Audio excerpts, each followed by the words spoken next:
Vamos a comenzar con un nuevo tema que se llama solicitaciones internas en miembros prismáticos o vigas.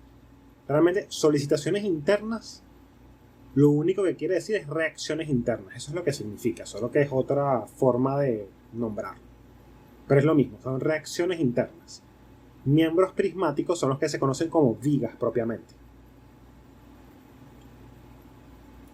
Las vigas son elementos estructurales que trabajan principalmente a flexión. Se caracterizan por ser elementos largos y con un área transversal considerablemente menor que su longitud. Es decir, son mucho más largos que su área transversal. Son elementos que están sometidos a diferentes tipos de cargas, a momentos, a cargas verticales, cargas horizontales, etc. Pueden estar empotrados, pueden estar articulados, etc. Estos son ejemplos de dos problemas que uno pudiera conseguir de vigas. Dos problemas tradicionales.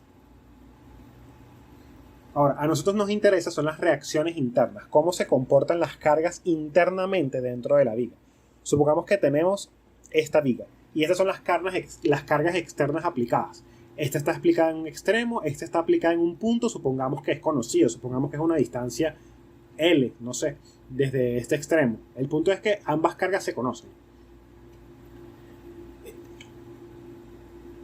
Si se quiere obtener el valor de las cargas a las que está sometida la viga, por ejemplo en el punto A, en este punto que está acá, en esta sección, puede hacerse un corte en dicho punto. Es decir, por ejemplo, podemos hacer este corte. Este corte generaría los siguientes diagramas de cuerpo libre. Fíjense que por la izquierda lo que tendríamos es, ok, el empotramiento tiene sus cargas que ya sabemos cuáles son. En el plano me genera 3, una vertical, una horizontal y un momento. Pero en este extremo, las reacciones internas también van a ser una vertical, una horizontal y un momento, que de hecho por acción y reacción van a ser iguales al lado contrario. En este lado lo que se observa son las cargas externas y estas reacciones. Ahora, ¿por qué estas tres reacciones aparecen? ¿Por qué aparece la carga vertical, la horizontal y el momento? Bueno, porque en principio la viga es rígida, es una estructura que no quiere moverse respecto a sí misma.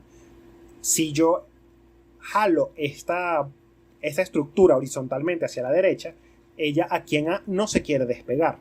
Como no se despega, me genera una reacción horizontal para evitar que se vaya a despegar, para mantenerse unida. Lo mismo con la vertical. Si yo aplico una carga vertical que me pudiera cortar la viga por acá, él me va a generar una reacción vertical para evitarlo. Y si yo la quisiera torcer, va a pasar lo mismo. Si yo la quisiera flectar, me va a generar estos momentos para contrarrestar lo que yo estoy haciendo. Ella quiere mantenerse unida porque sus moléculas están unidas. Esas moléculas generan estas reacciones, que de hecho no tienen por qué ser iguales a lo largo de la viga. Estas reacciones también son las que terminan haciendo que el elemento se parta. Si las cargas que yo aplico, por ejemplo, si esta carga vertical fuera muy elevada, eventualmente esta viga se puede partir en algún punto. Y eso es porque estas reacciones se vuelven muy grandes, estas reacciones internas se vuelven muy grandes y la viga no lo soporta.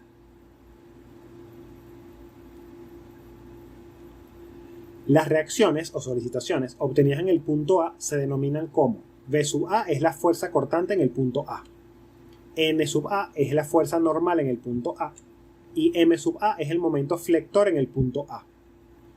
En general estas cargas varían a lo largo de la viga o de la estructura, eso ya lo habíamos dicho. Es decir, acá los valores de estas tres cargas van a ser diferentes que acá.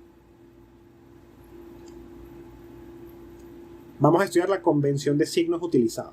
Partiendo de un sistema de referencia con un eje X positivo hacia la derecha, es decir, así, y que esa dirección sea la dirección longitudinal de la viga, o sea que la viga se mueve desde este punto hacia la derecha, por ejemplo. No es que la viga tenga que iniciar en el origen, pero el punto es que la viga se está moviendo hacia la derecha o hacia la izquierda. Está horizontal. Y un eje Y positivo hacia arriba, es decir, en dirección perpendicular a la viga, la convención de signos es la siguiente. Las fuerzas cortantes positivas tienden a rotar al cuerpo en sentido horario, como se muestra acá. Es decir, apuntan hacia abajo si el corte se hizo desde la derecha. Así, si yo corto, si esta viga hubiera continuado y yo la corto acá, la reacción cortante que ocurre va a ser positiva si va hacia abajo.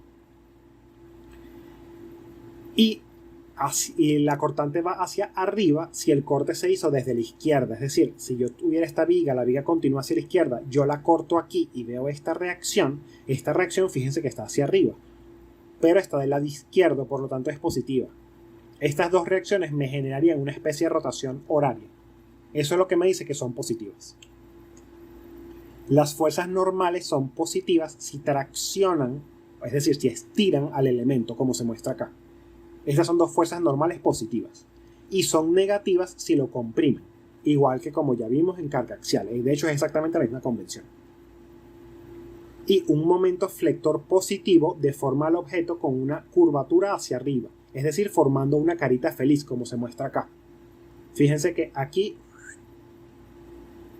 se forma una especie de carita feliz con estos dos momentos. Mientras que un momento negativo genera una curvatura hacia abajo, es decir, se forma una especie de carita triste. Son los momentos al revés y se forma una especie de carita triste. Vamos a ver un punto muy importante, que son los diagramas de fuerza cortante y de momento flector. Como las reacciones internas son diferentes a lo largo de la viga, estas se pueden mostrar de manera gráfica para poder ubicar en qué punto se tienen las mayores cargas. Aunque se muestran solo diagramas de V y M en este ejemplo, también puede hacerse uno de N de ser necesario. Fíjense que esto es una viga. Estas fuerzas en azul realmente son reacciones externas de algún rodillo, una articulación, etc. Estas son las cargas aplicadas, una fuerza P y una distribuida. Estos son los valores de todo eso. Estos son unos diagramas. Este es el diagrama de fuerza cortante de V y este es el diagrama de momento flector de M. Lo que quiere decir esto es que si yo hubiera hecho el corte aquí al principio, la carga V empieza en 0. Luego la carga bajó, se mantuvo constante, luego subió, luego se mantuvo constante, luego bajó, pero con una pendiente. Aquí casualmente vale 0. Luego se mantuvo constante y luego subió hasta 0. Una característica importante de este diagrama es que empieza en 0 y termina en 0. De hecho, eso es una forma de verificar que nuestros resultados son correctos normalmente. Lo mismo pasa con el de momento. El momento empieza en 0, baja un poquito, luego sube con una especie de parábola, llega a un máximo, que este máximo coincide con el punto en el que el cortante vale 0. Luego baja, baja, baja, hasta llegar al 0. Fíjense que la parábola realmente termina acá. Y acá empieza una línea recta. Bueno, realmente ahorita, más adelante, vamos a ver cómo se construyen estos diagramas. Lo importante es verlos, entender que estos diagramas existen y que nos permiten ubicar los puntos donde las cargas sean máximas. Por ejemplo, aquí ya sabemos que el momento es máximo. Que de hecho eso va a ser algo muy importante para nosotros, porque las vigas por lo general se diseñan por momento. Pero eso también lo vamos a ver más adelante. Estas cargas, por si acaso, las unidades están en libras, o libras por pie en el caso de esta distribuida. Es el equivalente a tener libra fuerza, solo que no se le pone la F. Estas son las referencias usadas para la presentación. Muchas gracias.